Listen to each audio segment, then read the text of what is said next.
Well, all right, all right, all right. Welcome to Goof on, everybody. I'm your host, Richard Giordano.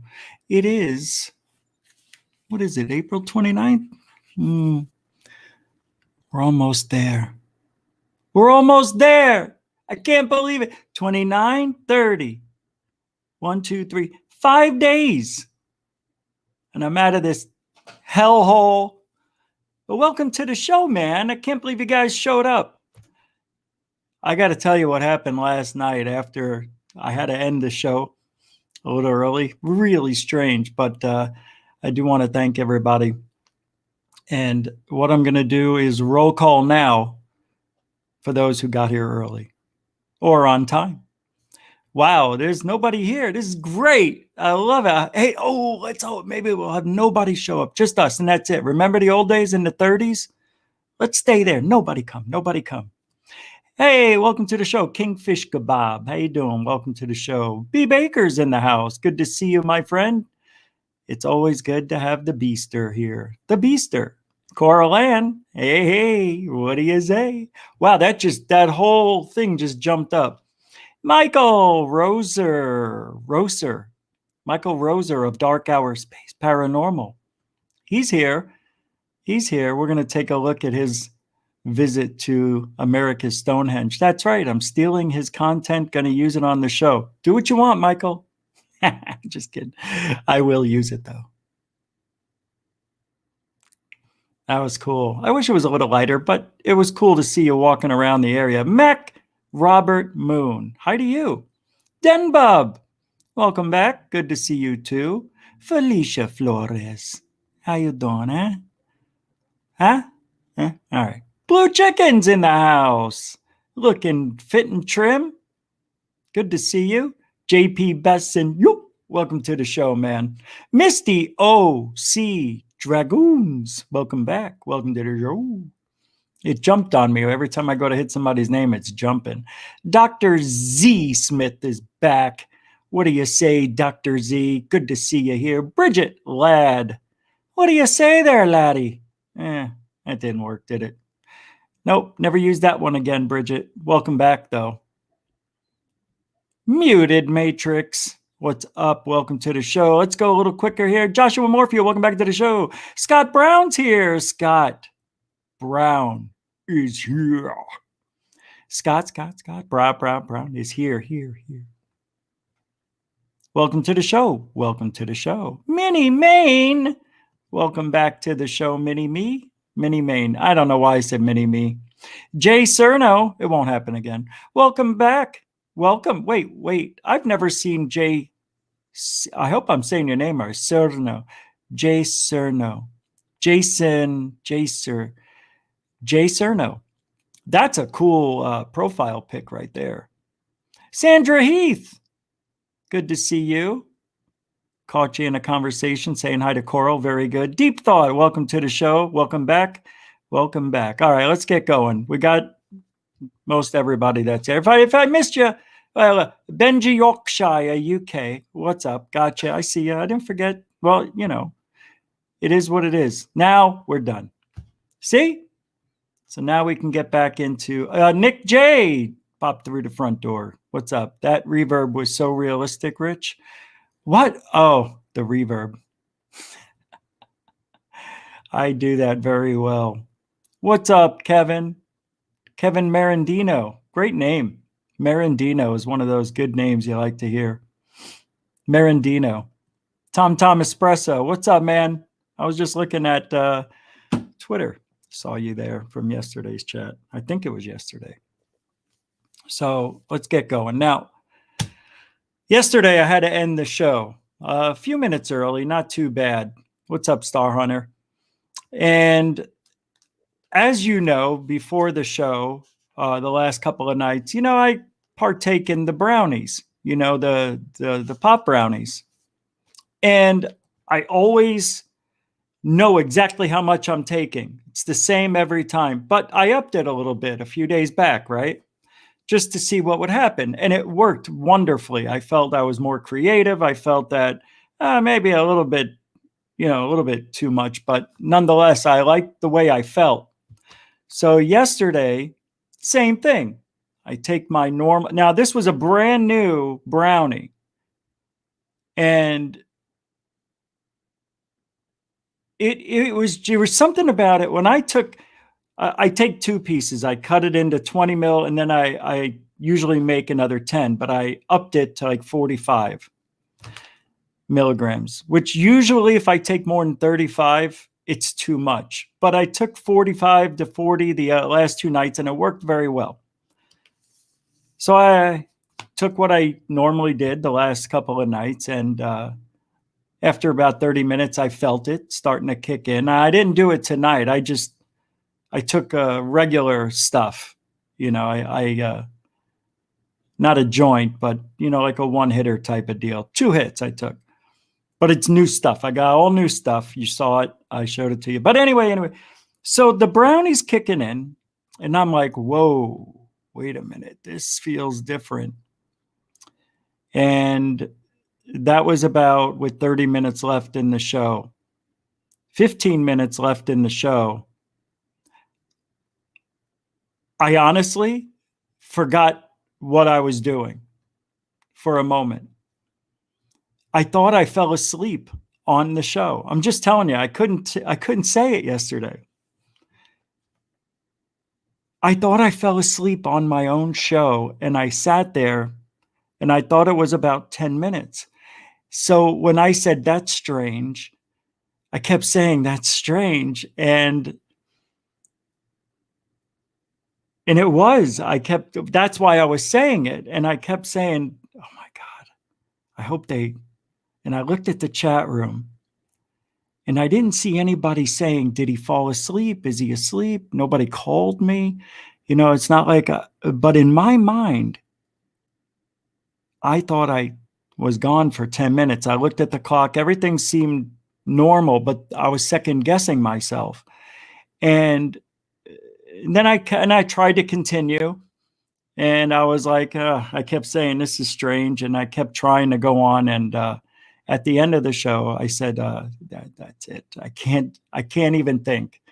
I forgot to do a couple of things I had planned, which is why the show was ending 15 to 20 minutes earlier, because those are the things I had left over to talk about, and I just couldn't think. So I ended the show.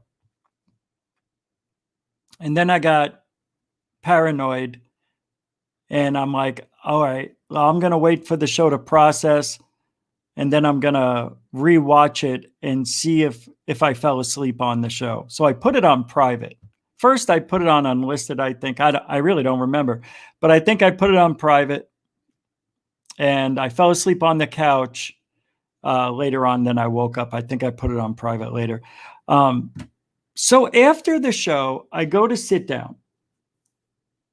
Right?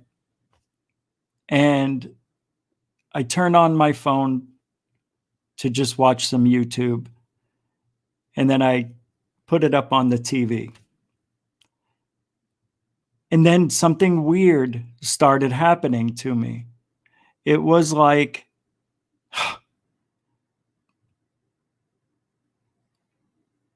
it was as if I never had this experience ever. And I'll tell you what it is. I got so worried, not paranoid, but I started freaking out that I almost started calling people, because I was almost having a panic attack to what I was witnessing and feeling. And what it was that I felt like, oh yeah, that's right. At the end of the show, I was talking about Greer. That's when it happened.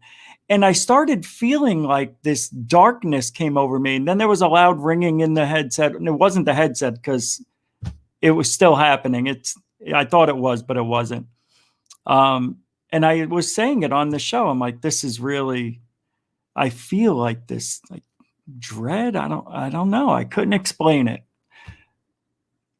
So I said, when I was watching TV on the couch, I started feeling like I wasn't in the right dimension.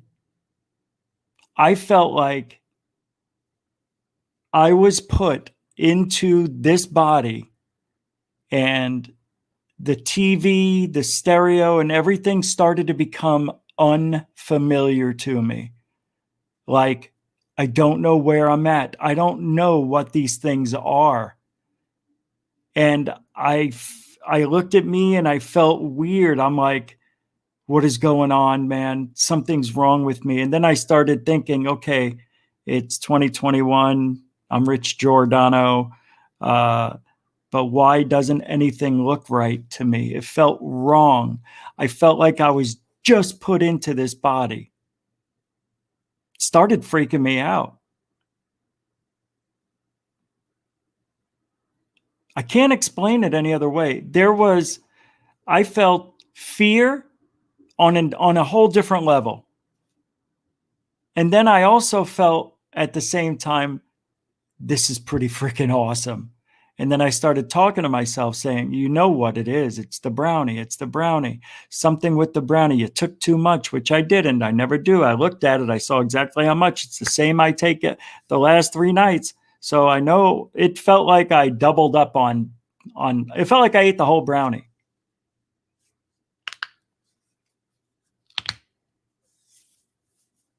It was awesome, but it was scary. I liked the experience. I did. I enjoyed it. But then I started thinking, well, what if these chemicals react a certain way? And people like Leonardo da Vinci and maybe Moses even, at the burning bush, maybe these people were onto something. Like, I think that's how we became human, by taking edibles, like maybe mushrooms or something, and it did something to our brains. While we were living in those trees, we were tripping out. I don't know, man. I don't think it's like a missing link, like aliens interacted. It may be something other. It could just be what's given to us on Earth. Don't you think Earth provides everything we need naturally for us to survive? Yes, it does. But there just isn't enough for 8 billion people, really. I don't believe there is, but holy mackerel, that experience I had was unlike, and I started thinking, maybe we are living in a matrix, because it felt like it, man. It felt really, it was amazing. I have to admit, it was so amazing. It scared me. Like legitimate fear, that I wasn't going to be able to come back. And at that point, that was when I put, you're going to laugh, but I really did. I put on Back to the Future Part 2. And I said, I need to get my brain to watch something that I know. And I fell asleep watching Back to the Future Part 2. I woke up, I think it was like 2:03 a.m., turned off the lights, the TV, went to bed, checked messages, and fell back to sleep probably about 20 after. Woke up feeling fine. Actually forgot about the incident when I woke up. But man, if that's what edibles can do, holy mackerel. That seriously was an experience I will never forget. I can't explain it. I'm pretty lucid all the time, It's not like I have memory lapse or I forget or I'm forgetful, because I do remember a lot of things that I think, we need to. But I'm usually pretty lucid during the day. I don't partake in anything usually up until just before the show, or if I'm in a cranky mood, maybe, but man, that was just fun and scary at the same. It was a roller coaster ride, man. It lasted a while, but I needed to sleep and it was great. I did. I don't remember if I remembered any dreams. I don't remember any. Strange, though. So strange. What is going on here? So tonight, look, I've been packing and I wanted to talk about ancient aliens and things of that nature, some sort of, but what I'm going to do for that part, I'm going to play a couple of, well, just one video on ancient aliens, not the actual show, but videos that we have in the archives that we probably haven't seen in a year, maybe two. I know Third Phase of Moon has a lot of good stuff. Maybe I'll use one of their videos because Ancient Aliens is pretty freaking awesome. I still believe that we had interaction with something because those pyramids, you know what I mean? It's weird. But I also want to talk about tonight, and let me pull this up, that I can't remember his name at this very second, but I'll remember in a minute. This whole threat with the, you know what this threat is that Luis Elizondo keeps pushing? That, you know, there's a threat because there was a threat on our nukes back in what? He doesn't say when, but it was 1967. And I think in 73, something happened as well, but not really. It all comes from people just losing their minds and speculation and and fantasy land. Really, that's where all this stuff comes from. It really is. There's a guy, who is it? Oh, Hannibal TV. Yeah, I usually don't play any of this. I'm not going to play it. There were the orbs last night. I didn't play because I was freaking out. Didn't want to tell you. I know. I don't know why I didn't play it. I just felt really weird. The Phoenix Lights may have been debunked. I don't think I talked about that. So we'll get into that a little bit. But let me play this video real quick from Dr. Greer. Do we even call him a doctor anymore? He hasn't practiced medicine in 38 years. Steven now, right? Let's just call him Steve. Steve has this video called The Beginning, The Crossing Point of Light by Dr. Greer. This is like a 2-minute preview. It's from February 5th, but I'm just curious. I watched it for like 30 seconds, but I don't know why I'm doing this. I had it left over, so we'll just watch it. About conventional wisdom, if you've studied the UFO subject, but also what you know about conventional science, because they're both antiquated. What I want to do is share what I think you and the public need to know to understand what has been called the phenomenon, meta-phenomenon of ET contact. Metamaterials. UFO phenomenon. Metapropulsion. They're moving at 100,000 miles per hour and can make a right-hand turn without decelerating and not kill the pilots on board with, 1,000 G-forces or whatever that would be.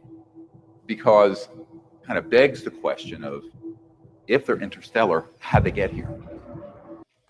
And there's a lot of ifs. You ever notice that? If they're interstellar, if they have this meta propulsion, I'm throwing in the propulsion. A lot of ifs. The fact. Oh, sorry. Hold on one second. Hey, alien girl. Uno. That they're here a priori.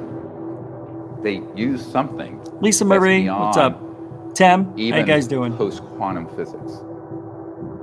And it's a little bit like going back to Thomas Jefferson's era, only a couple of hundred years ago, and showing him this thing, a smartphone. There'd be no foundation for understanding this This would be metaphysical.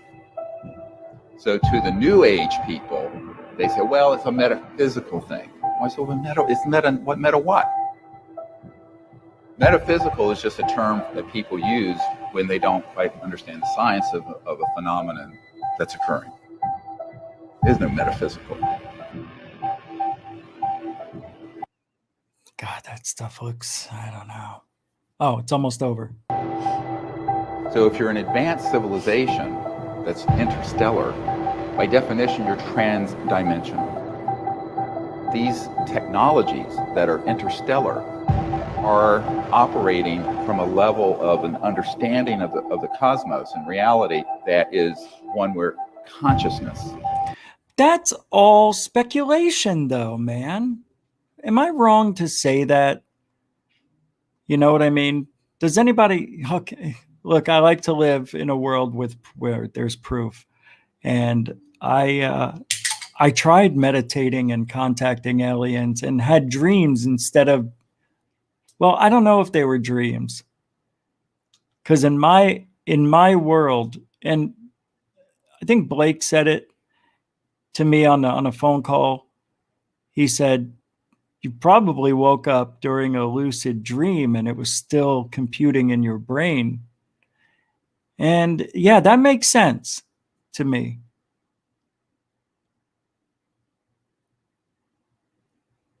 But damn it, it felt real. And it happened on nights where I was meditating outside for at least an hour.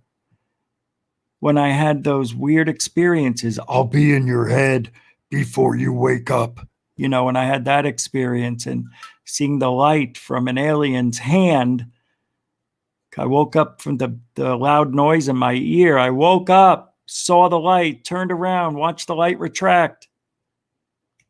It could all be from movies. It could be from the 3-foot dummy I got standing here with a laser pistol in its left hand. The mind does wild stuff. And I do a lot of lucid dreaming. All my dreams are so real that it's possible I did wake up and I was still, but it wasn't like that. It's weird. It's like I woke up from having pain in my ear. I wasn't dreaming. You know, you wake up, and then you open up your eye and you see a light and you turn around.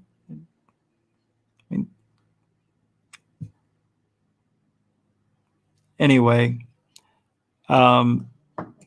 if it's possible, I want to learn how to do it, and CE5 isn't working.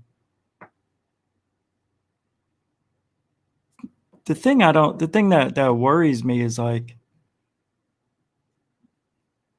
you're going to start doing things that you shouldn't do, you know, maybe making up stories from your imagination. So what I was thinking was, okay, so let's say, like Greer said in the CE5 handbook, it says, if you keep trying this, it's not going to work right away. It may take 5 or 6 times before you have some sort of response. Well, a lot of people get frustrated around 2 or 3 times. Anybody who stays with it for 5 or 6 or even 7 times really wants to make contact with aliens. So then I think what happens is it doesn't happen. So you start to imagine that it's happening. And maybe you're thinking, okay, maybe my imagination is really me talking to the aliens. And I think people go off into that direction thinking they're making contact with aliens when all they're doing is they're having a conversation with themselves. And I'm saying that because it didn't work for me that I know of. And I'm not so sure it's going to work the way Greer says it's going to work. I haven't seen the proof. And the proof that I have seen is not strong. Tim, thank you for the $5 for the, well, because why not? Thank you. Yeah, I forgot. Super Chat is open. Support the show, support the stream.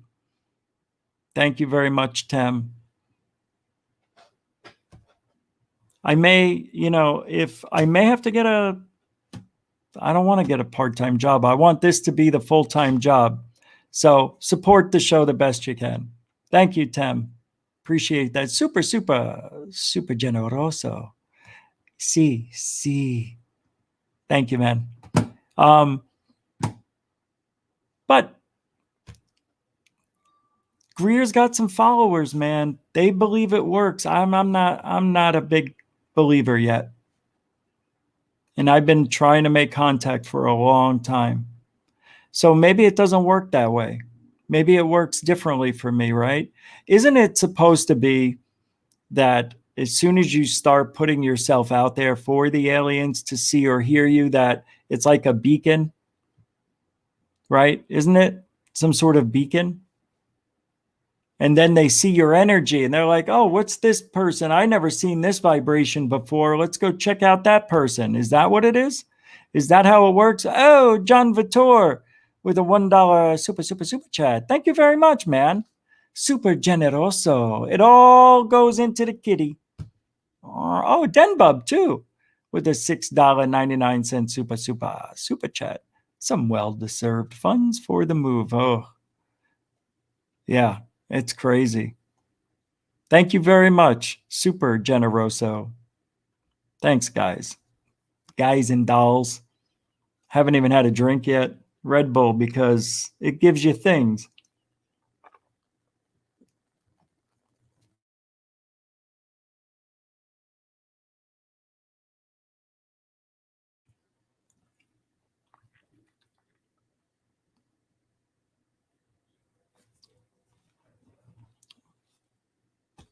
$100%. I think, you know what I think? Hey, IR film with a $10 caught my eyes. More tacos. Ay, my heartburn. I'm going to get, that'll probably go for Panda. Yeah, that'll go to Panda. Thank you, man. $10 super food chat. Yeah, where'd it go? $10. I like the yellow. Now, why did it come up a different color? Oh, because $10 different than $5. That's right. Thank you very much. Super generoso. Thanks, man. Appreciate it. You guys are really kind. Thank you. Well, yeah. Look, when we get to Florida, so I want to let you guys know just right now that I'm probably going to be doing 2 more shows, Friday and Saturday. Wildwood with a $2.79 super chat. Thank you very mucho generoso, Wildwood. Thank you very much for that. Goes right back into the kitty, right into the chair and the dehumidifier for the new place. I saw that it was a clear day in Florida where I'm going to move, but it was 80% humidity. 80, ma! Meatballs. Did you send the Cousins brothers those meatballs? The meatballs. Thanks, Wildwood. Yeah, the meatballs. Okay. So they should have gotten their digital meatball sandwiches over there in Hawaii. When I get there, I won't have a way to do the show like this probably for a week. But I will be doing stuff. I will be uploading videos. I'll do a live stream on my phone. I will try to figure out how to do StreamYard on the cell phone because I think I can still play videos and stuff if I'm connected. I'm not sure, but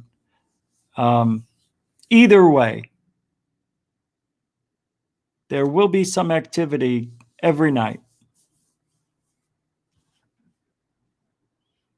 I was taking some B-roll footage for the little moving documentary called From Arizona to Florida, The Final Days of Rich Giordano. Thank God I'm not a country boy. No. Thank God I'm a country boy. Well, they got me in the round on the happy on, front of the feet on the real life and button, running. Thank God I'm a country boy. Yeah. Wasn't that John Denver? All right. So let's get a little serious here because there's this talk that's going around from the left ufology left. And it is. There's a left and a right of ufology. I don't care what anybody says. You're going to tell me there's no politics in ufology? You're 100% wrong. $1,000,000% wrong. And we're seeing it with Lou Elizondo. We're seeing it with Nick Pope. We're seeing it with Dolan. We're seeing it with just about everybody who's associated with Twitter. People on Twitter, the young guns, I should say, the dumb gun, whatever. They have this belief because of Lou Elizondo and others that there is a threat that could be on our nukes. That's what it really comes down to. It's the nukes. And there was an article by Jason Colavito that, would it come out today? Yeah, 7 hours ago or so. I'm going to read this article. It's phenomenal. I read it already. I could just tell you about it, but it doesn't do it justice. But he says flying saucers and the nuclear menace. Today, it's taken for granted that UFOs are interested in nuclear weapons, but the idea's origins are less about national security than Martian space bees. Bees. Earlier this week, NBC Nightly News ran a story about UFOs keyed to the controversy over the Pentagon, confirming that night vision video of a triangle apparently in the sky had been taken by Navy personnel. In the story, reporter Gadi Schwartz interviewed ex-Pentagon functionary and ex-To the Stars Academy of Arts and Science security official Lou Elizondo, who told Schwartz that UFOs have been involved in compromising American nuclear sites. He says, we've actually had some of our nuclear capabilities disabled by these things, he said. He said this. Schwartz tweeted his suggestion that Navy ships encounter UFOs because of the nuclear issue as well. As for the nuke question, may or may not have had any bearing, but worth noting that our carriers and subs are nuclear powered, which would mean any carrier group is likely traveling with several nuclear reactors, he wrote, which is true. Don't forget, our subs, our ships, they run by nuclear power, right? The only publicly available claims to the effect that UFOs compromise American nuclear weapons, claims typically seen on Ancient Aliens, Unexplained Files, etc., involved the Malmstrom Air Force Base incident from 1967, which believers say involved UFOs taking some ICBMs in Montana offline for a few minutes. Skeptics say it was due to an unrelated electrical failure. In 2010, Robert Hastings made much hay out of assembling 120 military personnel who claimed to have seen UFOs near nuclear facilities, though only the Malmstrom incident was offered as evidence of flying saucers' interference with military readiness. Schwartz did not apparently press Elizondo on his claims, but given Elizondo's past statements that he would not discuss anything not already publicly known, it seems logical that it can only be referring to the 1967 event, or else he would be violating the NDA claims.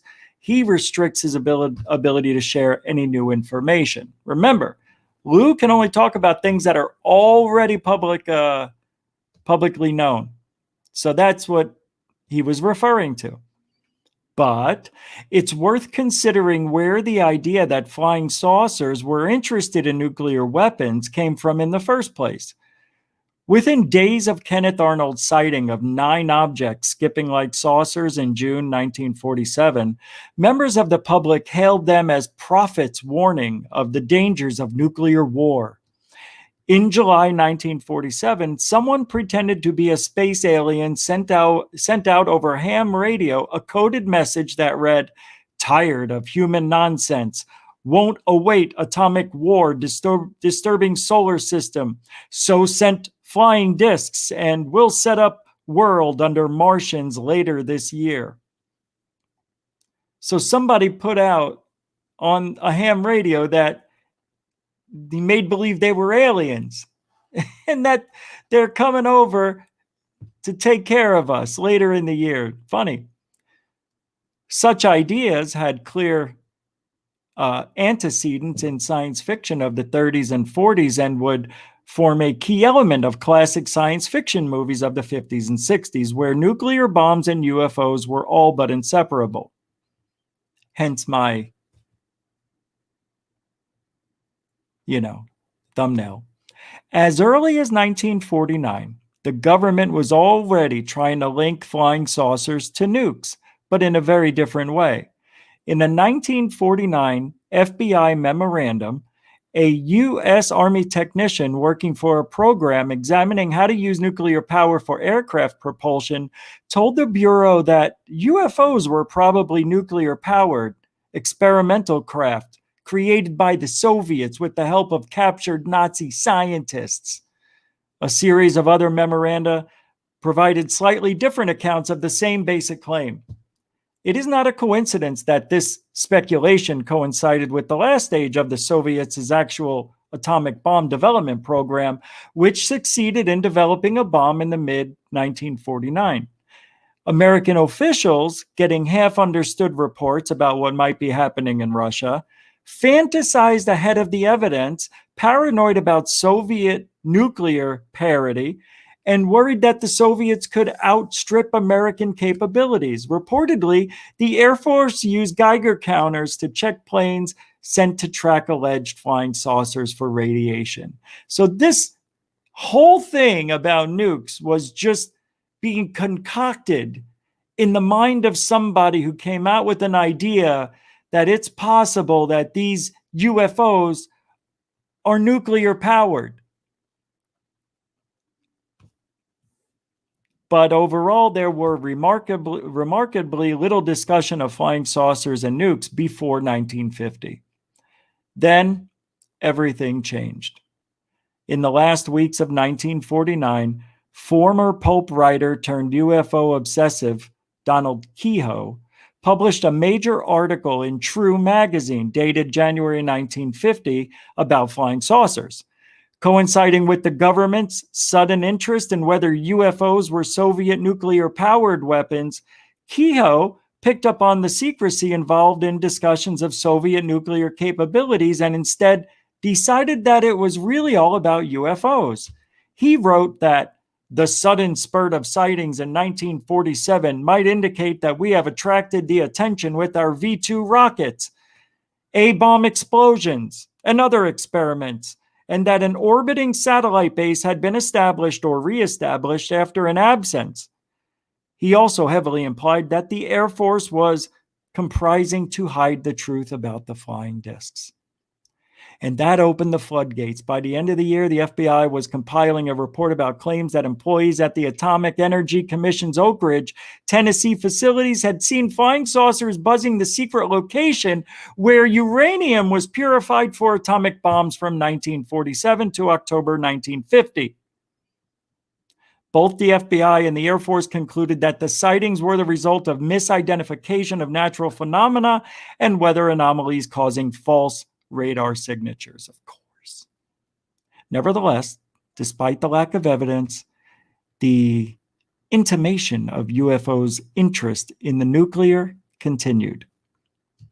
This is all made up, man.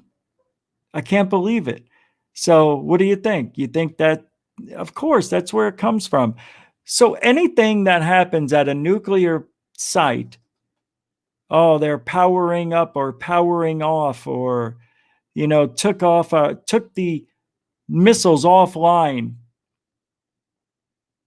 Really doesn't, there's no evidence of it.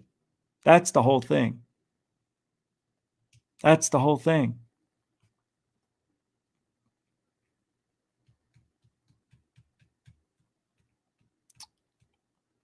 Anyway, the famed psychiatrist Carl Jung read Kehoe and then developed a passionate enthusiasm for Hertz's book, Riddle of the Flying Saucers, writing a letter to a friend in 1951 about how endlessly fascinating he found the claims that Hertz had made about nukes. And we all know how Jung's ideas about the mythic aspect to the flying saucer mystery went on to influence UFO mythology for decades to come. The long and short of it is that fantasy and speculation had created the context for believing that flying saucers would actively interfere with nuclear systems long before anyone began asserting that space aliens actually had. Jung himself would have understood that the psychological precursors to a story need to be examined before concluding that aliens are after our nukes.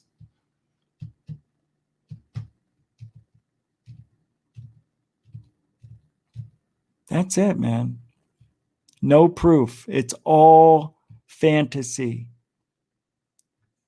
In 1967, there was that incident, I can't remember, I'm forgetting, where supposed nukes were, I think, activated and then deactivated.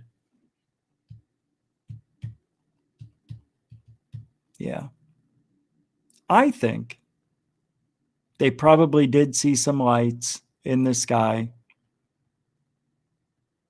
But hell, there's just no proof of it. And it's funny that they're still using this after, what, 50, 60 years?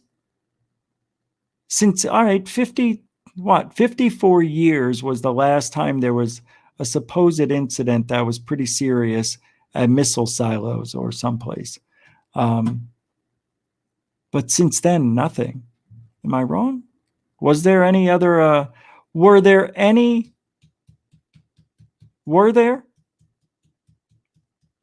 Whatever. Jung. I'm American. I don't speak Japanese or Chinese. I'm American.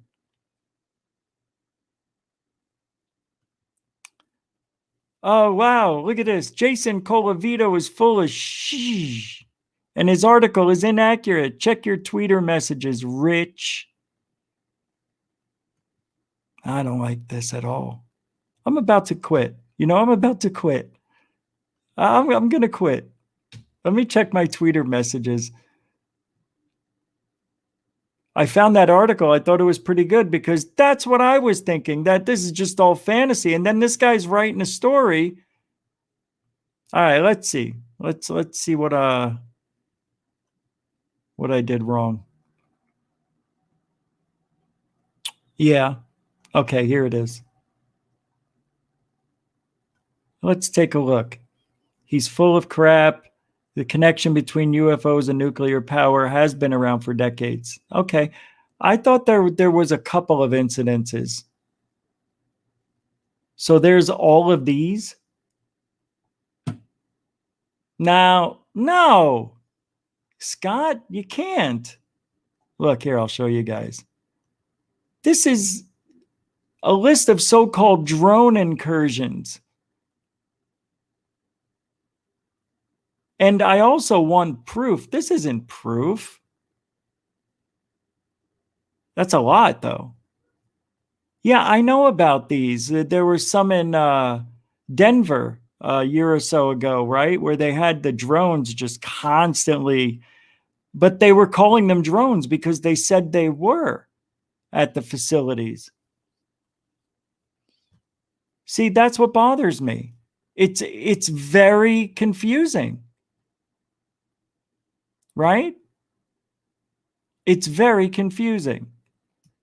So they're calling these drone incursions at nuclear facilities. And that's only a 5-year, 15, 16, 17, 18, 19, right?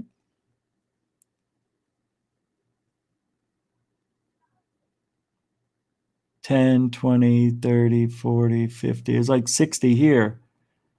But yeah, I can't really. I have to blow it up. Power reactor operating.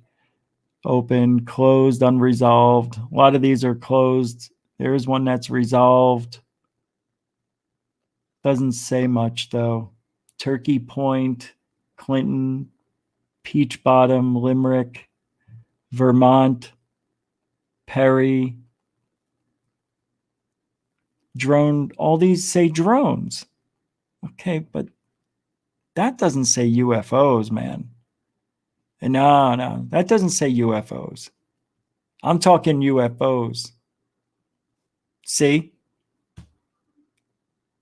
So if we switch drone to UFO, if we switch this, a list of so-called UFO incursions, now I'm concerned.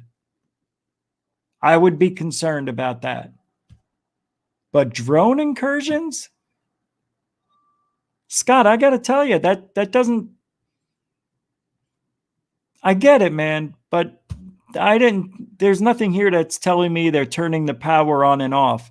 That's what I'm talking about. Those type of events where supposed UFOs hovered over the facilities, started the launch, and then stopped it when it got to 3 seconds. That's that 1967 case, right?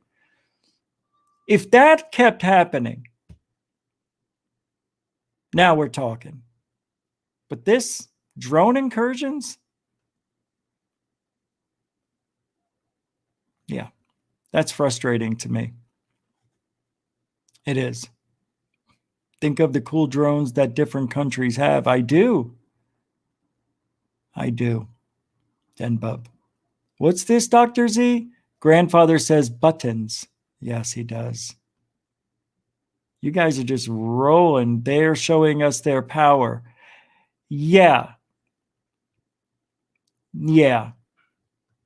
But I don't like this. This to me says drone. I thought it was going to say UFOs, UAPs. I was like getting depressed.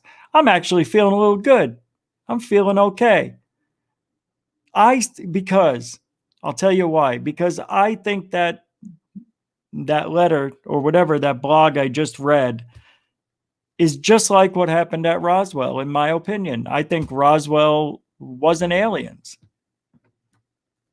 I think people just got excited, seen some stuff they'd never seen before, and they automatically went off saying, it's aliens.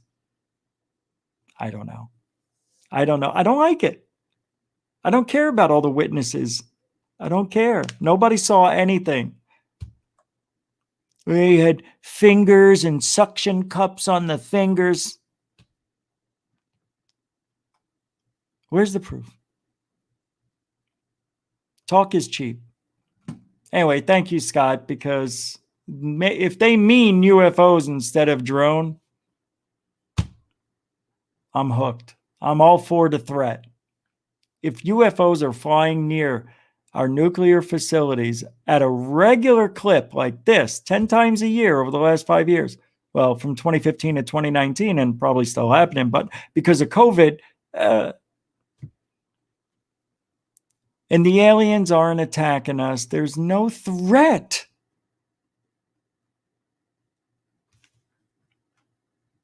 There really isn't. I really don't think there is. Telling you. What is this? So I see a tweet from Scott again. To Jeremy Corbell, is this? Oh, I read this earlier. Okay. In a statement sent to Snopes by text message, Corbell said, I hope these materials can represent a unique moment in modern history, a possible turning point to allow us to investigate and explore the mystery of UFOs in a rational and transparent way, free of stigma or ridicule, Rich. What we are observing in the UFO phenomena requires close inspection, as it certainly represents technology far beyond what the U.S. or any technologically developed nation currently has within their military arsenal.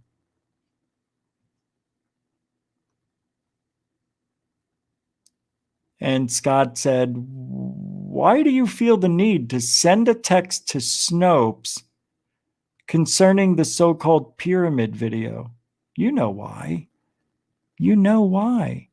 Because he can't get enough people talking about it. Because he knows it's bullshit. I'm really worried about everybody in this field right now. I'm worried about the whole field. Seriously, this is the worst I have ever seen it. It was different back in the day when YouTube first came around and everybody was putting up fake stuff. But when the mainstream media and people in ufology who have mainstream media access are showing CGI and non-UFOs and trying to claim that they're real pyramid UAPs, something's wrong. Something is definitely wrong. They're pushing the narrative with fake footage. How's that even possible in this day and age? How do we let that go? How is nobody standing up to Corbell other than a few people? Why won't the mainstream media listen to what we're saying about those videos? 24 hours it took for the news to learn about a UFO that was seen during that Dragon. You know what? You heard about it. NASA was telling their astronauts to prepare for impact.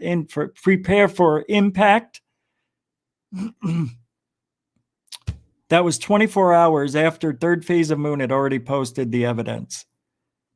They went ahead and ran the narrative showing what could possibly be a screw or something that's weird, but they're acting like that was the UFO that had the astronauts bracing for impact. There's no way that was it, because it happened hours later after that spinning object was seen.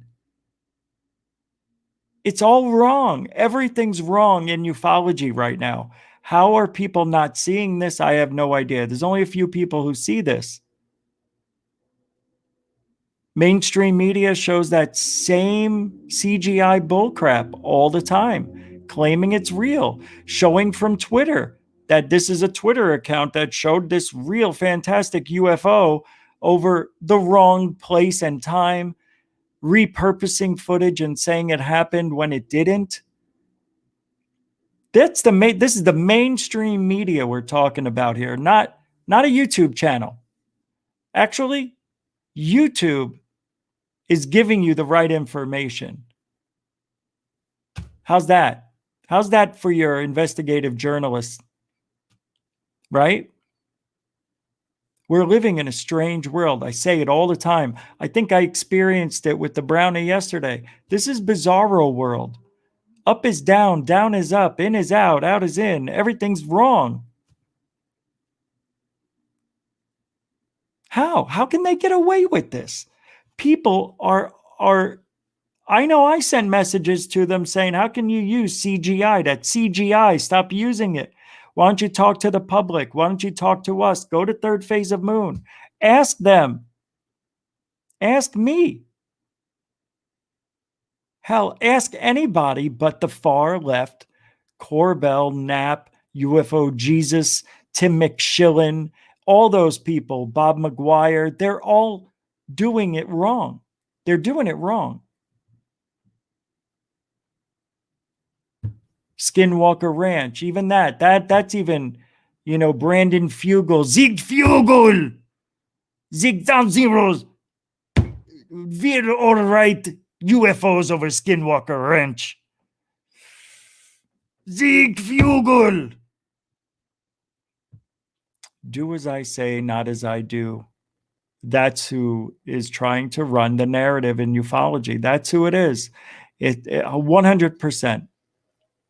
Let me tell you, there's something very wrong with ufology right now. This is the worst I've ever seen it, and I'm going to keep saying it until it corrects itself. I've never seen anything so bad in my life. It's awful. Look, we may post things that are CGI. We don't get all the evidence right away. I never put videos out as quick as I've been putting them up and out. But hey, I don't care. I want people to see this stuff. And if I make a mistake, I make a mistake. At least we admit it. Mainstream media won't admit it. And they keep using the same things over and over and over. So how can we believe in them? How? I mean, for real, I'm asking you. You want disclosure, right? We all do. I don't think it's going to happen. But let's say for a minute, they're using this evidence for disclosure.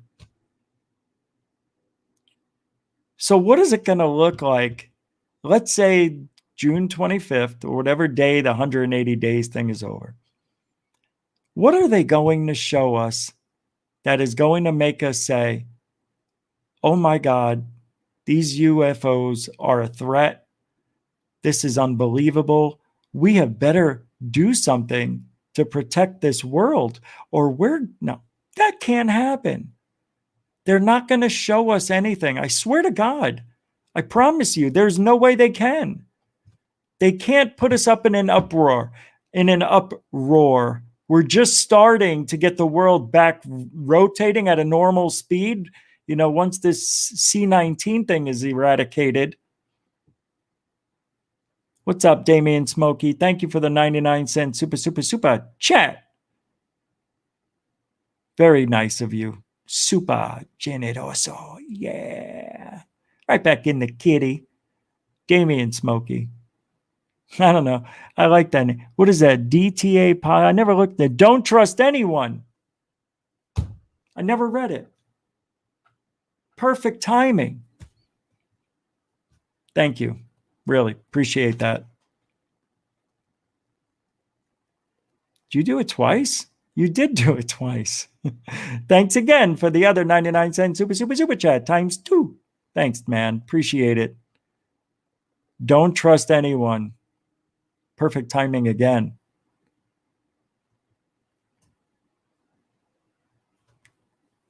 Am I wrong?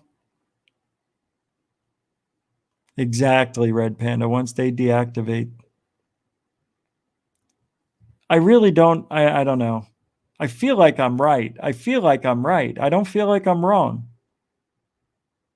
I feel like I'm 100% right.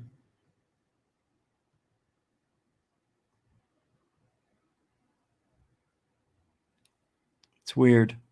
I've got some other things here. Hold on. Luis Elizondo. I was going to talk about him yesterday again, but I don't need to. It's the same thing. You've heard it before.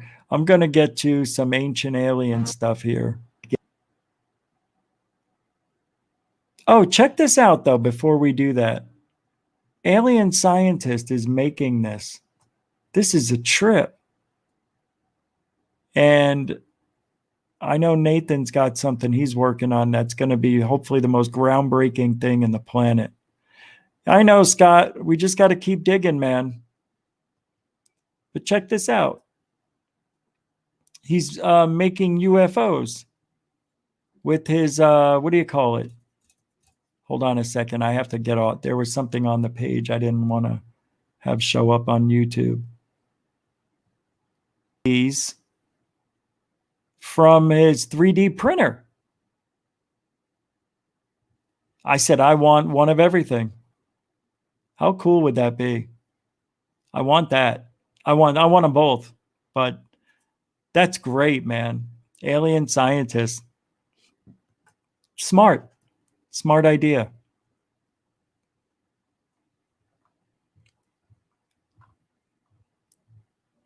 So like going back to what I said, taking the ICBMs offline in 1967 at Malmstrom Air Force Base,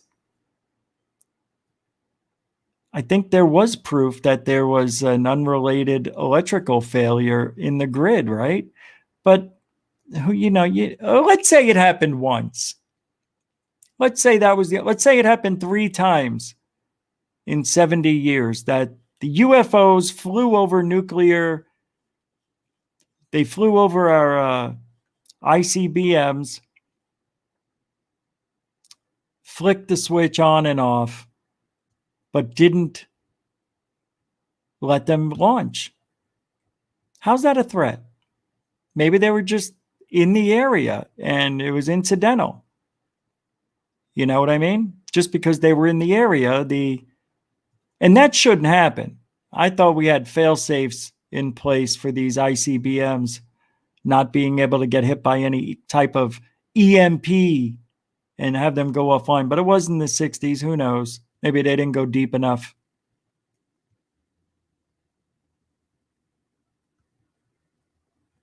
Such a weird world we're living in. Up is down. Down is up. Mick West tweeted today, and then we'll get into Ancient Aliens. He said, correlation isn't causation. Sometimes it's not even correlation. Confirmation bias, using largely anecdotal evidence, can be used to make a case for anything. Absolutely. Maybe UFO circle around McDonald's, interfering with their ice cream machines. That's just not very interesting. Yeah, I thought it was better than that.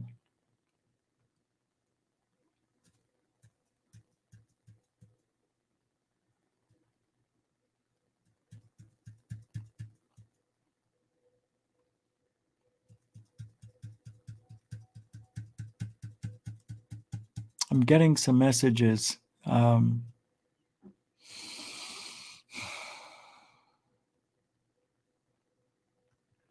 on. This just came in. This might be interesting. 2 UFOs by the I.S.S. Okay. All right. Well, let's... Whoa, wait. I'm going to show this now. This is interesting. Who sent this to me? I want to say thank you to Glenn Anderson.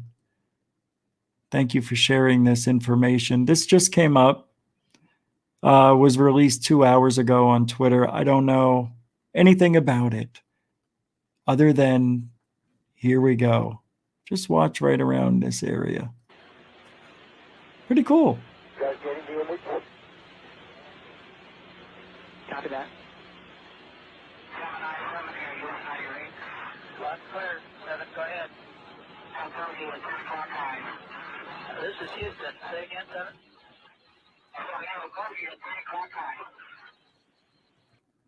Isn't this fake? Isn't this fake? I thought this was a fake one from years ago, right? My God, that looks great though. See, this is the UFOs I'm looking for. I don't think this is real. I'm calling BS right now. Yeah, I don't know. I don't like it.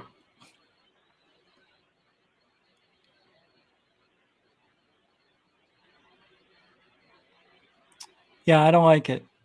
I don't think it's real. Watch. You guys getting the image? Copy that. 797 here, USI rate.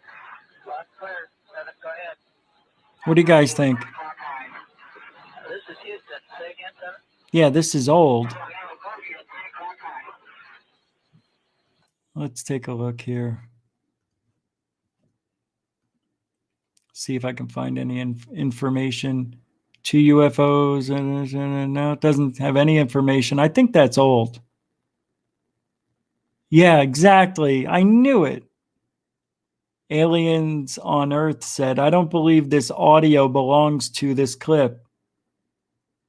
However, I think I've heard it on other flyovers. It's cool footage. No original source here. I worked on the UFO's contrast and exposure. Look at these people just going nuts. You can't get anything off that.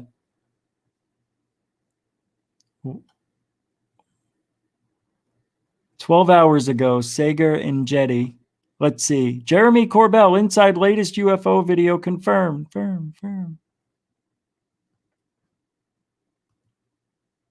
A couple weeks back. No. Done. Right. It doesn't feel right. I think that's wrong. I think that is fake. I'm pretty sure it is. Hey, if I just go back to the way I used to do things and say everything's fake, you'll win 99% of the time. But I'm trying to be more open-minded, but then I look at that video and there's something wrong with it already, and it just doesn't look normal. That's all. And I'm going to stand by that. It's a weird night. You know, this whole week's going to be weird. the rest of this week. Consequences, 2 more nights. if any of this is true, if just one. All right, listen to this real quick. I'm going to find that ancient alien video while I fair use the crap out of this. A gush. And a gush. Cases true are so huge that it would be the biggest revelation in the human experience. We would have to rethink everything we think we know about ourselves, our place in the cosmos, and it is scary. UFOs are one of the great unexplained mysteries of human existence, and yet the idea of them is so controversial and so divisive, it's almost taboo to even Divisive. talk about them. Well, in this series, we're going there, and we're going deep. Oh my gosh, dude. Wow, look at the fly. Don't get him too close to me, please. Give me the nuts and bolts of it. I worked for the British government for 21 years. Really, Nick? You worked for the British government? I didn't even know that. Oh my God. Thanks for repeating that again and again and again and again and again and again. What has Nick Pope brought to ufology? Not much. Not much, just an opinion.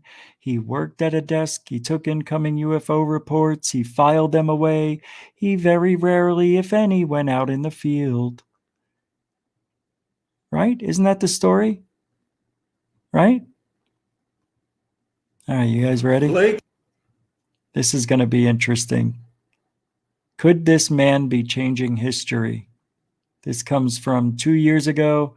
This is a BRIEN FOERSTER, third phase of moon interaction. I will play some of this, but you know what? I don't think I even did a report on third phase UFO report about this. This is pretty good stuff right here. Let's check it out. I'm going to leave that up there. Fair you. Thanks, Blake. Megastructures. The tools used to make the megalithic structures in the highlands of Peru we have to assume that they were beyond our present capability in the 21st century. And so in Egypt, for example, we see evidence of saw and drill technology, but in the highlands of Peru, it honestly appears as if this ancient civilization was able to change the molecular nature of the stone itself and turn it into almost like a marshmallow material temporarily. Historians and experts have their own theories on how old these megastructures really are. What's your thoughts on the true origin of their age? The age of the megalithic structures, we have to presume, are 12,000 plus years old. And this is based on the idea that there was a cataclysmic event or series of cataclysmic events that occurred on the planet about 12,000 years ago. And this is being backed up by science today. Ancient symbols carved into stone at an archaeological site in Turkey tell of a story of a devastating comet impact. Scientists were analyzing the mysterious symbols carved into stone pillars at evidence from carvings made on a pillar known as the vulture stone suggests that a swarm of comet fragments hit the earth in around 11,000 BC.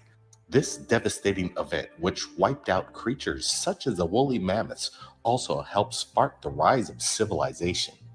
Scientists have speculated for decades that a comet could have caused the sharp drop in temperature during the period known as the Younger Days.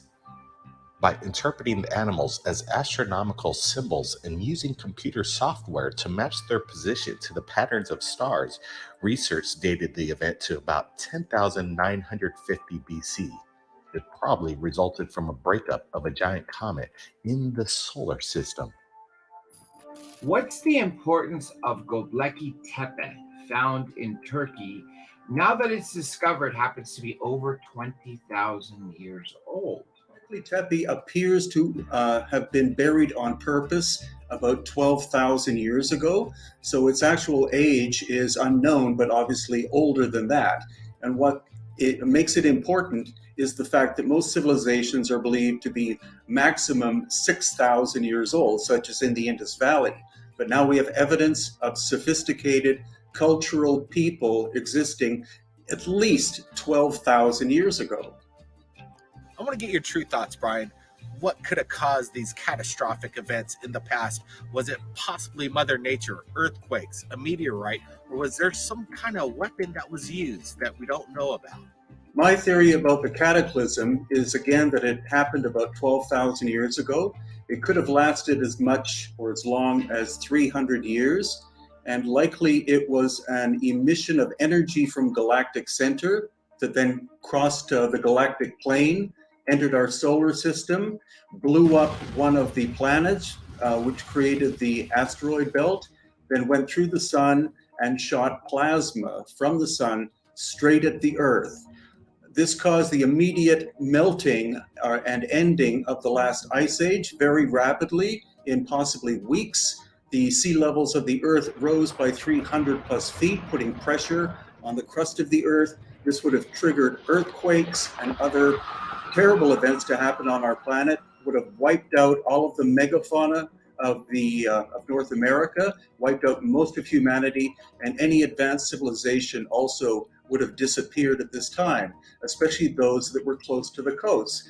This is where we come up with the concept of the ancient civilization of Atlantis being destroyed, according to Plato, about 12,000 years ago. What is the oldest megastructure or structures that you believe were not created by man, rather from some sort of ancient high technology?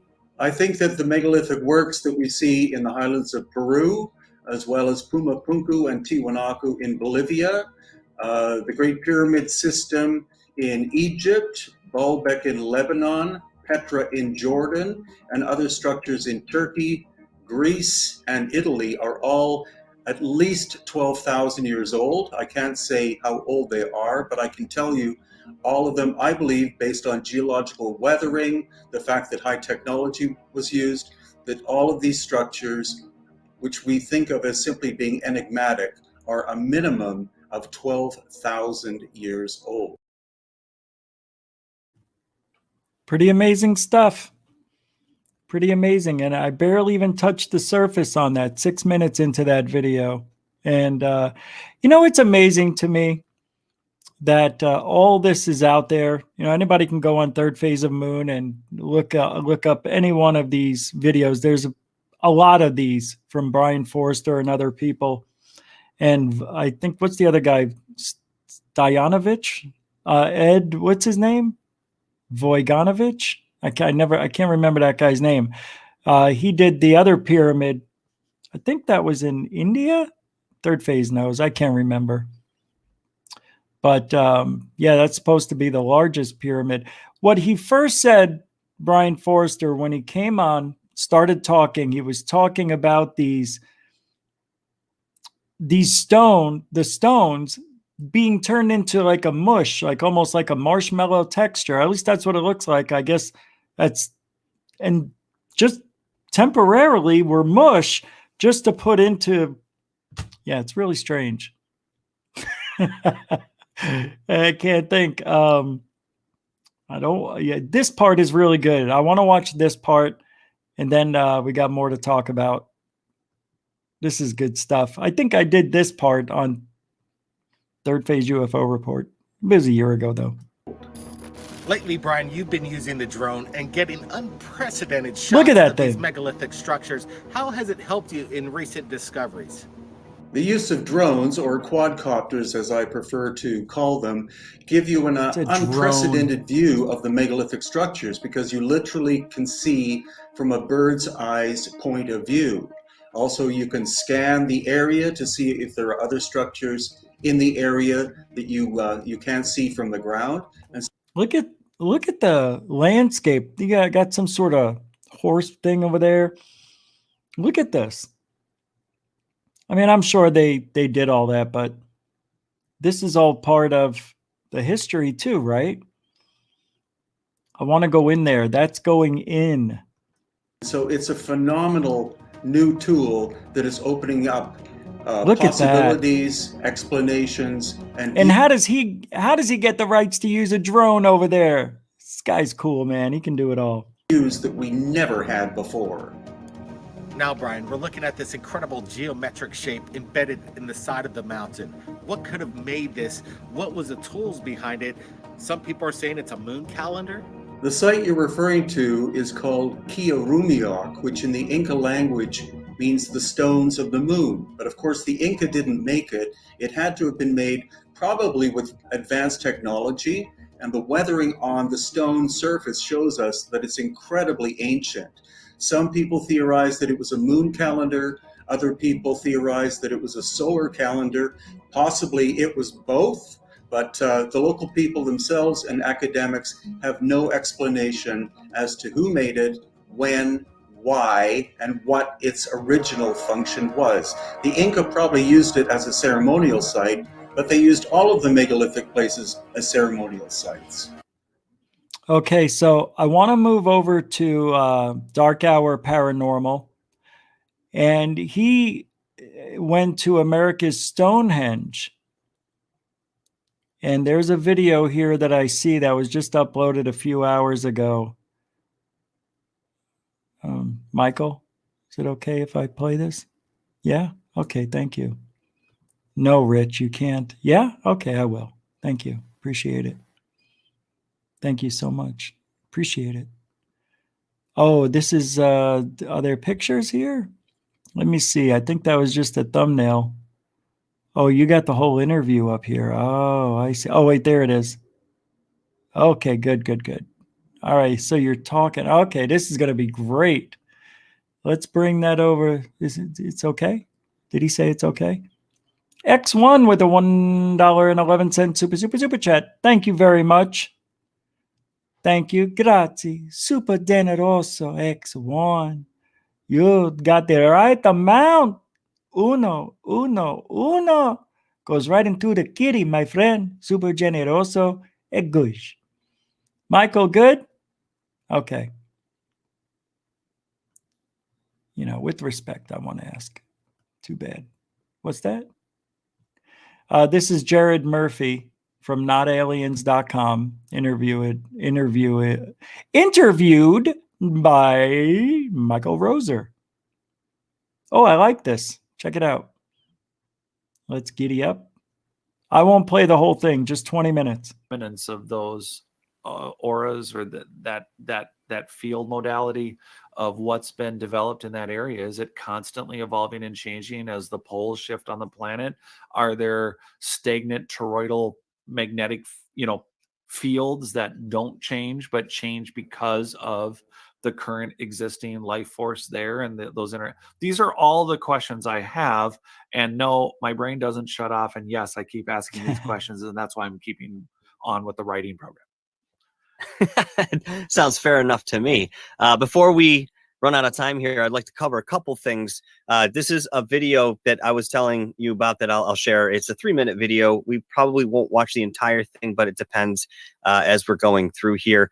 Yes, you will hear my son humming in the background. So yeah, once again, Brandy, yeah, here we go. That being said, this is a little walk around, and it's B-roll that I was shooting before I had another idea what I'm going to do, but I may still incorporate some of this in here. But that being said, you're going to get the mood from this video that we were kind of ensconced in when we were there. It was very nice. I'll be honest, as I mentioned on the live, there were parts of that area just felt very peaceful, perhaps serene in the energy that was there. I felt really nice, but it was only that one spot, just the one spot. So, not to make that a focus, but again, it's just something interesting. And yeah, you're going to hear some anomalies in the audio, but maybe it's a frequency overlap. I'm not sure, but it's the first time I've heard some of these things. Yeah, we're literally we're 20 hours out from this, so this is really raw footage for everyone who's this is very raw. Absolutely. Let's see if we can get it to play. There we go.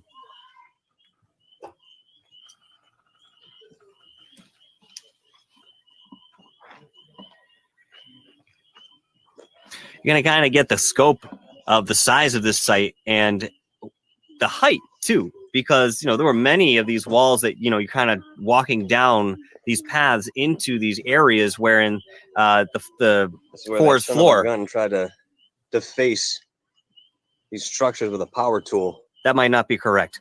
Anyway, I think it was the sacrificial tablet, but I thought that that was part of it. No, I'm probably wrong. Anyway, you walk down and the floor of the forest kind of sinks in the way that they designed it, and these rocks sort of tower above you on the sides. It's really cool. It is interesting too, because not knowing the geology of the area, getting there and actually seeing it is pretty impressive. You know, the whole, yeah. I'm talking about the area of this part of New Hampshire. There's a significant amount of blocks like this that are just slough off maybe from a mountainside that just, you know, that eventually there was, you know, just the fragments left, and they're everywhere. People build whole fences in their yards. Yes, absolutely. And another note on these walls that you see all across New England is that they're all comprised of these smaller to medium-sized stones.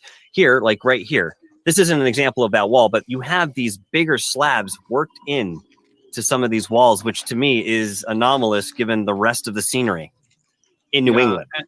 And they are significant in size. I mean, some of the stuff like that big stone in front of us there, and some of those side ones. I mean, those are many, many tons. That one was 6 feet tall. That tall one. This one right here. A couple of times. These spaces are not small. How cool, man. You guys can check out the rest of that on Dark Hour Paranormal. The link will be in the description here after the show. But Michael Roser, they're going back there, right? Tomorrow? Pretty awesome. Yeah, it's weird. It's almost as if that site, and I don't know if I'm right, but from what I remember, I think Scott Wolford or Scott Wolcott, I think is his name, was on History Channel several years ago and said that this has been added on for a long time, like hundreds of years, maybe even 1,000. I don't know. I remember when he went there, though, he wasn't allowed to go into certain places for some reason at that time. I think it was full of water. Right, Michael? Doesn't it fill up with water, I think, certain times of the year, maybe in the winter or when the snow's melting, something happens. There was a lot of water in there. I remember him talking about. Maybe I'm forgetting. You got rained out today? Okay.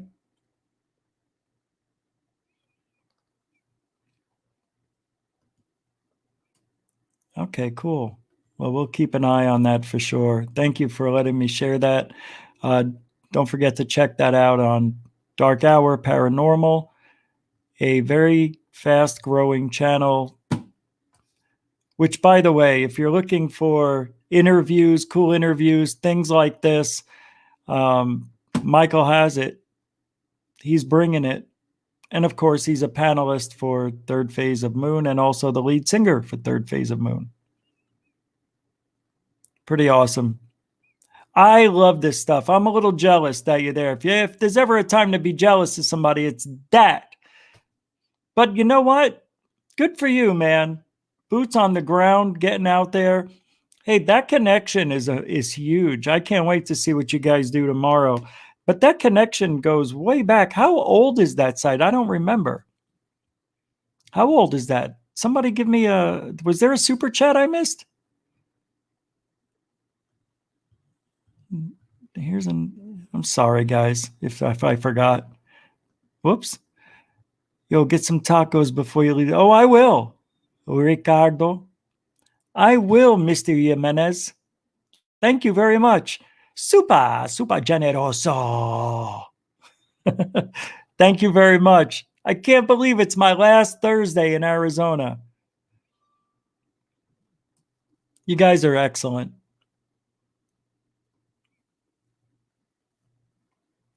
What is this? Oh, God. People are getting mad at me. Why do people get mad at me? People ask me for advice. They go, what do you think about this? And I tell them, here's what I really see. And then they get mad at me. They get mad. It's amazing. Why are you asking? No, it's okay, Denbub. Thank you. Again with the $6.99. I want to know why the $6.99? What is it? The 69? Is that what the thing is? How come not 698? Just sending you a bit more for your move. Respect the chaos. Thank you. Thank you. You guys know that I'm not driving anymore, right? I have to fly. If I was driving, God, that would be so great, but I can't. Thank you, Denbub, again. Super, super, super generoso. Giddy up. Yeah, I am flying Tuesday. Tuesday's my last day here. Tuesday, hold on. Tuesday. Yeah, Tuesday the 4th. So on the 3rd, I'm leaving the apartment and I'm staying at a hotel overnight. I have to drop my car off at my folks' house because the transport for our cars is coming by to pick it up Monday morning on the 4th. Well, we're leaving to the hotel Monday night. So Monday night, I will be out of this place, sleeping in a hotel, got my own room, not staying with mommy and daddy. Hey, and even if I did, so what? It's my family and I love them. There's more to go. We got more to talk about. Excellent, Michael. Very happy to see you doing all that.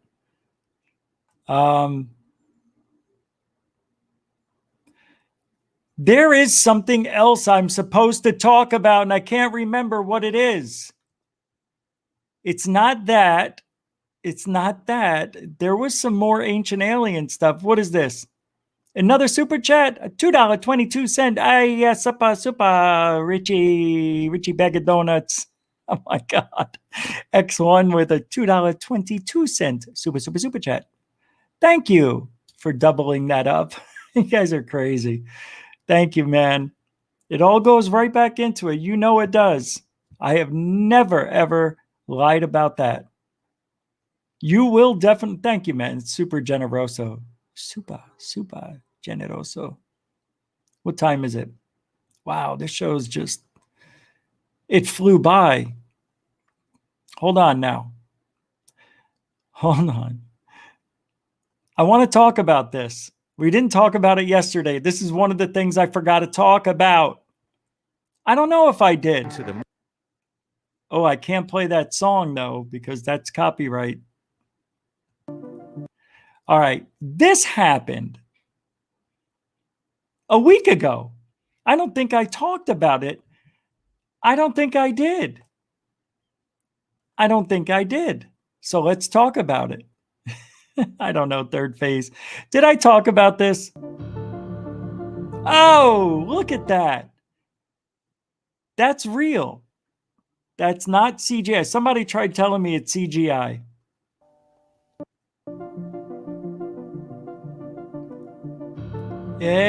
Goosh. It's an ice crystal of some sort. What if that's a UFO? So watch this. Play this video again. See what I'm looking at. There was. I don't get it.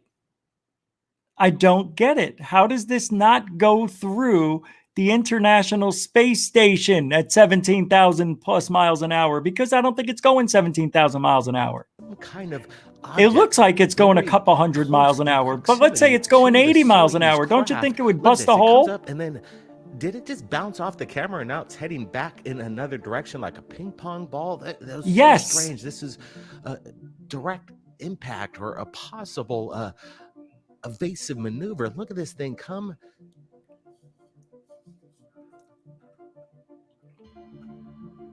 It's hard to wrap your mind around this because when we're looking at I talked about this again, it comes from behind. Did I talk about this at length? Bam, and then back the other direction. I did on a dime.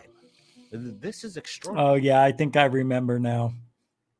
All right, yeah, you're right. I did at length. Tem says, you're right. I think I remember. Seriously, it's hard to remember every day. Here we go.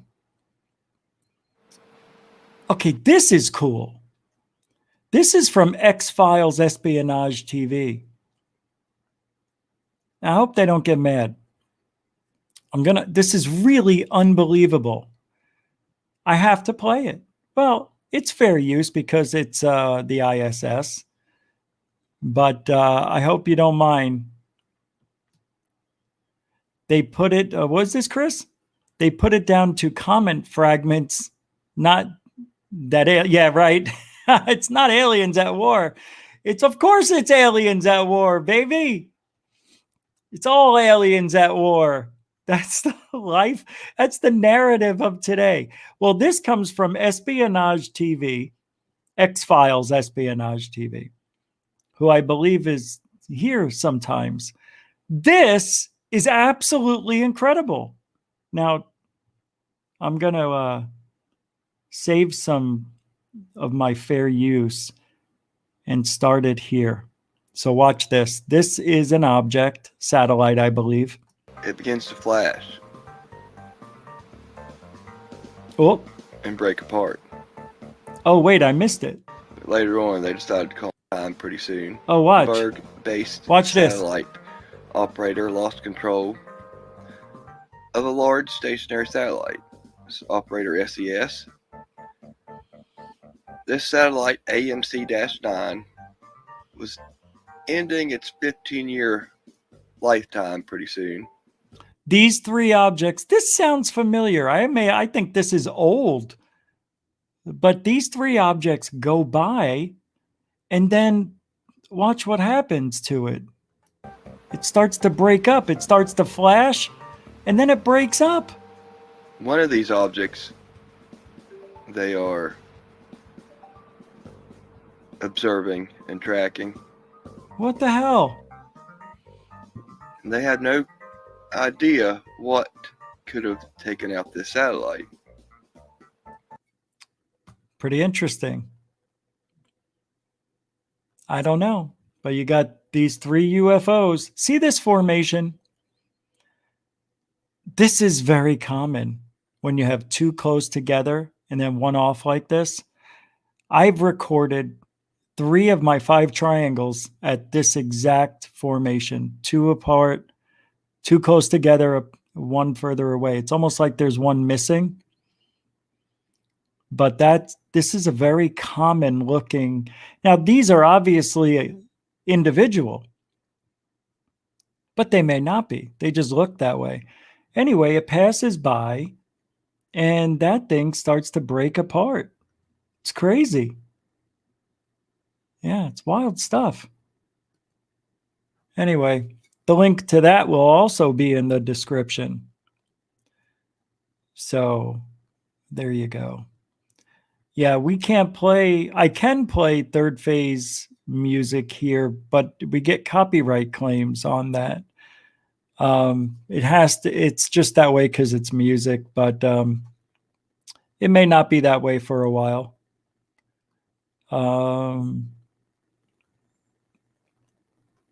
This is what we're going to do tomorrow. No doubt. Somebody has, the moon is artificial and I can prove it, is the name of this video. It's from a channel called Universe Inside You, 1.5 million subscribers. And the video has almost 1.5 million views. But I will be playing this tomorrow, part of it. Now, tomorrow I want to do the moon. And I'm going to use this video, part of it. But the moon is really weird. You've heard some of the completely unexplainable stories about the moon. They're the strange structures that made front-page news of major news publications, but were then dismissed from all media and even photoshopped out of photos. Say it ain't so. There are the strange lunar wave videos of recent years, which seem to show the moon's image actually jumping as though it were a projected hologram. And you only need to search YouTube to see hundreds of entirely credible videos of strange lights, flurries, and unidentified flying aircraft departing and landing on the surface of the moon. Come on. Now, how can we deny what we're seeing on the moon? How can you deny that stuff? The weird thing about the moon, and they talk about it in this video, why is it that anytime there's photos of strangeness going on in the moon or any pictures, they're just not perfect. Yet Mars, we get to see 4K. Everything's beautiful and clear unless there's some sort of structure. And then all of a sudden, we were behind the moon and the signal wasn't as clear. There's always some tomfoolery going on with the video or the pictures, and I'm not buying it anymore. I hate it. Why are they going to lie? What is the harm in just letting it come out little by little by little? Would you forgive everybody? Would you forgive all those years of lying? Because that's what they're trying to do. They're trying to, well, I don't want to ruin the rest of the video, so we'll just play it tomorrow. But even that right there, those couple of things that they talked about are real interesting. And also I mentioned earlier that the moon is older than the Earth. So the idea that the moon crashed into the Earth, that goes to the wayside. Rich, you're wrong. That's not true at all. It's not older than the Earth. No, it is. It's older than the Earth. Actually, there's two different sides to the moon. What does that mean? I know it's round, but the side that faces Earth is half as thick than the backside of the moon. The backside of the moon, they're saying it's much thicker, the crust. That's probably because something might have rammed into the back of the moon and embedded itself,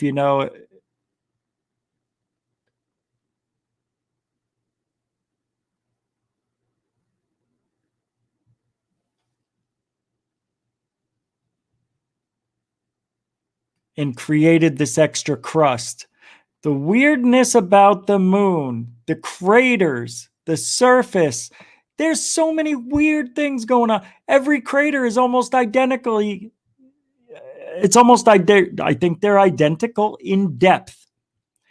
Like, let's say you got a crater that's 50 miles wide.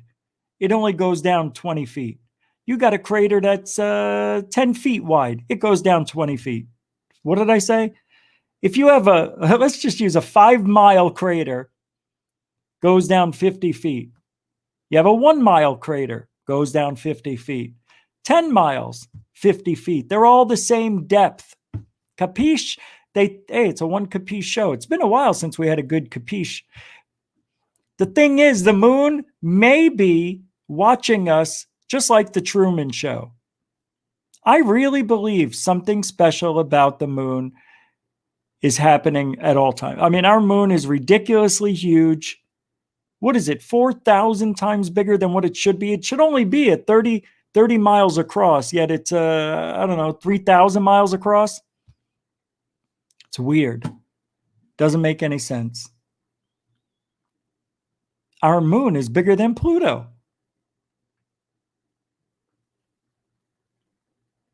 Right?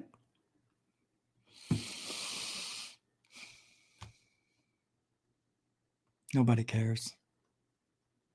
Nobody cares.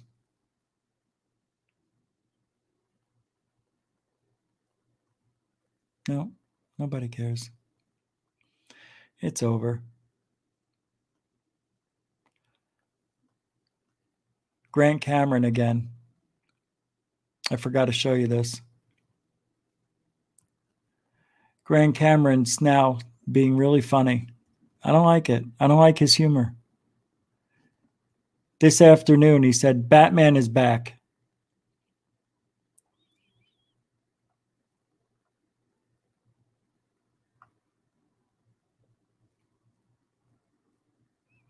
Real funny.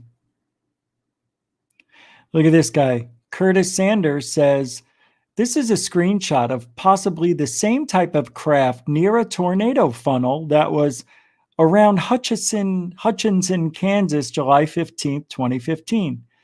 It was the most photographed tornado ever, and the twister could be seen from 50 miles since it was in broad daylight, not rain. wrapped, no, not rain wrapped, and a clockwise rotating storm, which is very rare. That's it. That's it. It looks like there's a guy under a hang glider type of deal. Yeah, I don't know. Oh, that looks very similar to William Rhodes's photo. This is the William Rhodes's flying saucer photograph.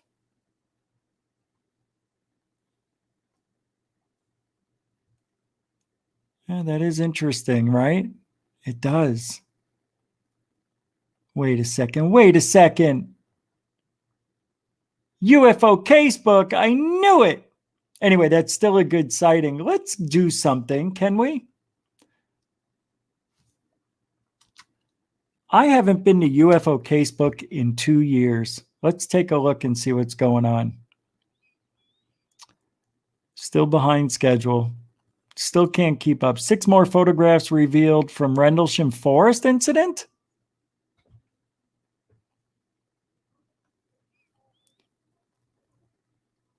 What? These are photos? Has anybody seen these? Hey, webmaster, due to recent revelations, I've decided to share my evidence. When I was younger, I was a poacher. I lived very close to Rendlesham Forest and frequently went poaching there. So back on 1980, the 28th of December, I was in the forest poaching. Now, bear in mind, before this encounter, I saw and heard a lot of strange things in the forest. I could tell you stories that would bend your bones. So every time I went poaching, I always took my camera, always hoping to capture some evidence. Okay, so let's cut to the chase. So I saw a basketball-sized red orb. It had a black center like a pupil, just like Colonel Halt said. He said it looked like an eye winking at me, remember? And looked just like an eye winking at you, just like Halt explained it. I was just saying that. It was zigzagging between the trees, strange, freaked me out, weird, man, proper, not right. I saw it before Halt did. It passed me first. Halt and his team was about 200 meters away. I could hear all the noise. Later, I saw another UFO. It was firing beams of light down to the ground, definitely looking for something. God knows what. What? Really? So this guy was out poaching the same night that Halt and his men were out there looking at UFOs. He then says, I tell you what I witnessed was simply incredible, definitely extraterrestrial, no two ways about it. You can read books and watch TV shows about it, but I'm telling you, man, you had to be there to really understand and appreciate just how incredible this thing was. Changed my life forever. By the way, forever is one word. I sat on this information for over 40 years, and it feels good to get it out and show the truth. After this thing happened, I was followed for weeks. I had my phone tapped. Scary time, man. Anyway, enjoy my photos. These are the real deal. Peace and love from John the Poacher. A big thanks to John. Come on, man. Really? Really? How come I'm just hearing about this for the first time? Why didn't this go viral? Guys, why didn't this go viral? Anybody? There's a beam coming out of it. Remember, Colonel Holt? There's a beam coming out of it. It's weird. Remember how he said it? Look at this. This is a real UFO. If these pictures are real, looks like they are. These pictures could have been taken 2 weeks ago. Let me tell you something. I don't know, but to me this looks, damn it, I don't know. I don't like it. So we don't know the guy. We just know his name is John, the poacher. He would have had to have gone through, you know what I mean? A lot of work to make this happen. What do you think? It's pretty cool, right?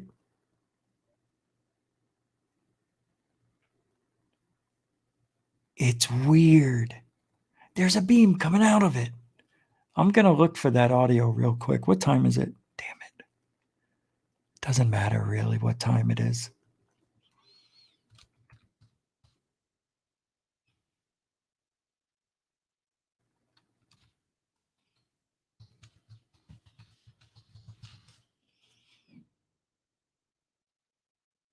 Charles Hold, Rendlesham Forest incident, audio recording. 150 feet or more from the initial, I should say, suspected impact point.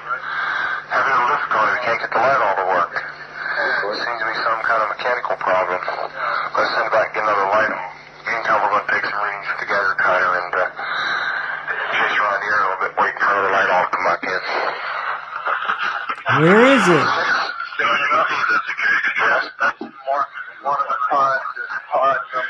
Okay, we're now approaching area within about 25, 30 feet. What kind of readings are we getting? Anything? Just minor clicks. Reading impressions. One. Tell how bigger they are? Well, there's one more well defined. Security control. We're still getting clicks. Wait a minute. Is that an alien right here? See it? Right here. Read that on a scale. Yes, sir. We're now. Look at this. There's a head. There's arms.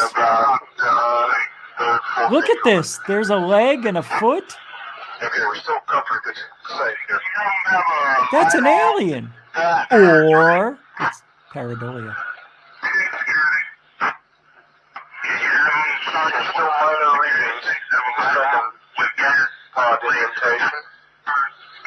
Hold on a second. This one's dead. Let's go to the third one over here. Hold on a second. Something's weird about this picture. Hold on a second. Come on, where the mother? Can you guys see right here? There's an X right there. See that X? Do you guys see it? It looks like this is a picture of a picture right there. That's a perfect X. I wonder if this is a hoax, this whole thing. This is all a lie. I don't know, but that's weird.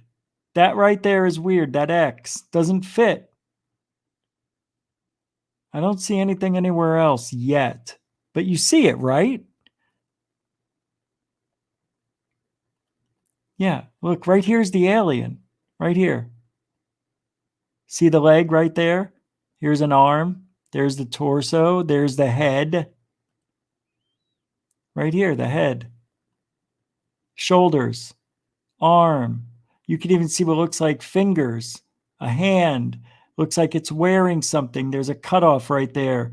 This comes down. The leg contours down. Looks like there may even be shoes. Right there is the armpit. Another arm going behind the tree. I'm telling you. You give up.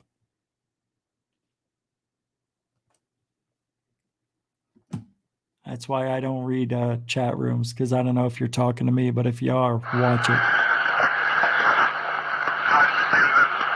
Yes, now I'm getting some residual. I can read that. The meter's definitely giving a little pulse.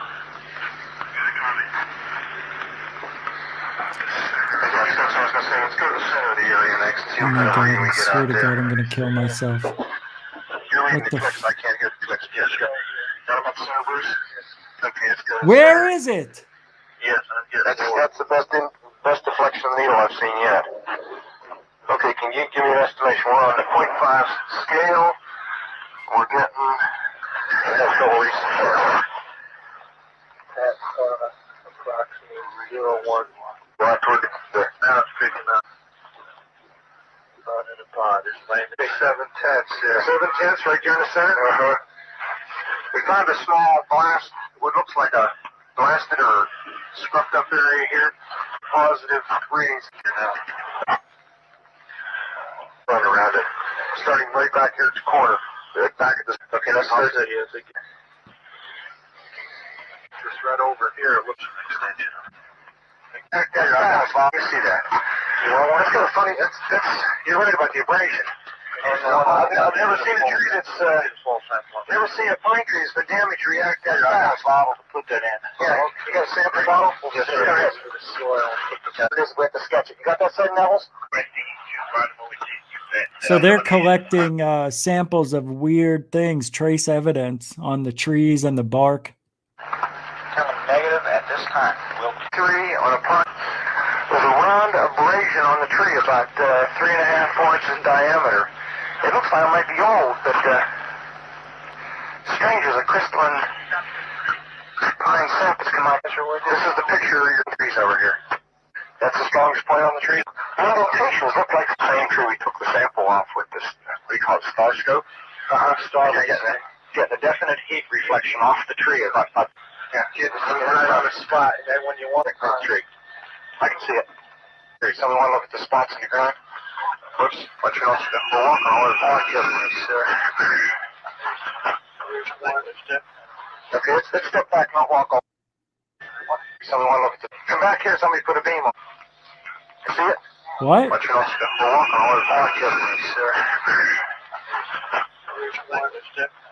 Okay, let's step back, not walk all over. Come back here, somebody put a beam on them. You're going to have to be back 10 or 15 feet.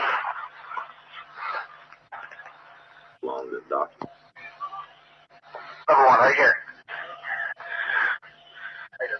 Light increase in light at spot number one. Let's go look at spot number two. Spot number two is right up there. The dot center. It's right. It's time for the eyes to adjust. We are getting an indication of a heat source coming out of that center spot. Which will show up on heat or some form of energy. It's hardly heat at this stage. I'm off about 15 to 20 feet. Farmers burning our animals. What is it? We don't know, sir. So can I get some word on that? Yeah, it's a strange, small red light. You'll see out maybe a quarter to half mile, maybe further out. I'm going to switch off. The light is gone now. It was approximately 120 degrees from the site. Is it back again? Yes, sir. So we got flashlights in. Let's move out to the edge of the clearing so I can get a better look at it. See if you can get the star scope on it. The light's still there, and all the barnyard animals have gotten quiet now. Yeah, we're heading about 110 to 120 degrees from the site out through to the clearing now. Still getting a reading on the meter, about 2 clicks. These will jump 3 to 4 clicks, getting stronger. If there's some type of strain, about 150 to 200 yards from the site. Everything else is just deathly calm. There is no doubt about it. There's some type of strange flashing red light ahead. It's yellow. I saw a yellow tinge in it too. Weird. It appears that you may be moving a little bit this way. Yes, it's right on has been. Yellow. It's coming this way. It is definitely coming this way. Pieces of it are shooting off. There is no doubt about it. This is weird. To the left. Yeah, definitely. Two lights. One light to the front, okay. One light to the left. Keep the flashlights off. There's something very, very strange. Get the headset on. See if it gets any stronger. Okay. Give us your notation that this is on a move. Oh, the edge of the woods up there. Can you undo it? Okay, yards away. It looks like when you put the star scope on it, and the flash is so bright, there's multiple sightings. It'll be steady now rather than a pulsating click. And we're getting what kind of readings now? Getting 3 good clicks on the meter, and we're seeing strange lights in the sky. 244, we're at the far side of the second farmer's 10 degrees. This looks like it's clear out to the coast. It's right on the horizon. Moves about a bit and flashes from time to time. Still steady, 4 or 5 clicks now. 10 degrees directly north with moon shape. About 5 to 10 miles out, maybe less. Not maybe less. Because I know there was an eclipse or something there for a minute or two. 0315, now we've got an object about 10 degrees directly south, 10 degrees off the horizon. And the ones in the north are moving, one's moving away from us. It's moving out fast. This one on the right heading away too. Yeah, they're both heading north. Okay, here he comes from the south. He's coming toward us now. Now we're observing what appears to be a beam coming down to the ground. This is unreal. 330, 0330, and the objects are still in the sky, although the one to the south looks like it's losing a little bit of altitude. We're turning around and heading back toward the base. The object to the south is still beaming down lights to the ground. Wow, that's amazing. I think it really happened. I don't think it was a joke. I don't think that the British or whoever we were sharing that with were doing exercises and got upset because we were calling them aliens during training exercises. You know what I mean? That sounds legit to me. Sounds legit to me. Man, good stuff. Right? All right. Well, thank you very much. Moderators, super chatters, super generoso with your time and your support. Thank you very much. You can support GoofOn in the links in the description and on the YouTube channel homepage. You know where to go. We'll be back tomorrow night. I want to thank veterans and newcomers. Hey, you gave me 2 minutes. All we ask is 2 minutes. Check out the show. If you like what you're hearing, give it a like, share, and subscribe. And come back. We'd like to have you. And we'll be doing a show right up until Sunday, I believe. So, well, Saturday. I may do something Sunday. But anyway, we'll be back tomorrow, 10 Eastern, 7 Pacific, right here on YouTube. Don't forget, Third Phase of Moon. Check out anything over there. And Third Phase UFO Report. We'll be back tomorrow. And thank you for the super chat again, Denbub. $6.99. Super generoso. That's like 4 of those. You crazy. You crazy. Thank you very much. Super generoso. Hey, if you ain't looking up, you ain't looking out. For ufology. Good night. I don't know what you're complaining about. All you have to do is go to sleep. I'm not asking you to come with me. I would dare. I know you would. You're scared of your own shadow and terrified of dear Uncle Gustav. Yes, I am. Well, I'm not. I don't care if he does find me gone. But come, Frida, I beg you. Think about what you're doing. Everyone says he's a wicked man. What about him? Who wants to be good if being good is singing hymns and praying all day long? He's doing what's best for us, I'm sure. It might be best for you. It's not for me. I'm going, and you might as well stop arguing about it. And I warn you, if you dare tell on me, Frida, you know I wouldn't do that. I'm just telling you. You know what will happen if you do. Stop it, you're hurting me not half as much as I will if you don't keep quiet.